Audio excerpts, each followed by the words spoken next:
Tap घोटाले मामले में एक और गिरफ्तारी आरोपी का नाम नूर आलम है। चोपड़ा थाना क्षेत्र के काट गांव में घर है। पूर्व मेदिनीपुर पुलिस ने छापेमारी कर नूर आलम को गिरफ्तार कर लिया। पुलिस शुक्रवार को आरोपी को इस्लामपुर महकमा अदालत ले गई। पुलिस सूत्रों के मुताबिक आरोपी को ट्रांजिट रिमांड पर लिया जाएगा। पुलिस ने इस घटना में अब तक कुल 6 लोगों को गिरफ्तार किया है।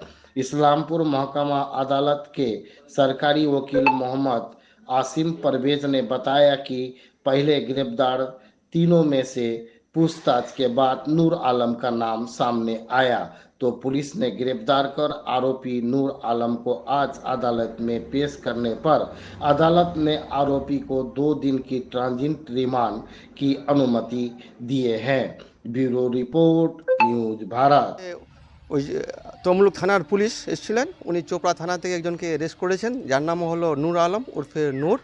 এই সেকশনটা হচ্ছে আপনার 316 + 2, তারপর 316 + 5, 318 + 4 এবং 61 + 2।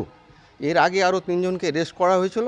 এই 3 জনের নাম হচ্ছে আপনার মোবারক হোসেন ছিল, তারপর সাদিক হোসেন, তারপর ছিল আশিরুল হক। এই 3 জনকে এখান থেকে ট্রানজিট রিমান্ডে নিয়ে যাওয়া হয়েছিল। তারপর ওর কাছ থেকে এর নাম উঠে এসছে, যার জন্য টোটাল 4 জন হলো।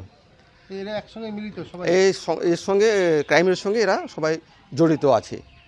আরও তদন্ত চলছে, তো আরও তদন্তটা হোক, তারপরে আরও কিছু আরও হতে পারে। এটা ট্রানজিট 2 দিনের জন্য অ্যালাউ করলো লাইনের কোর্ট, 2 দিন।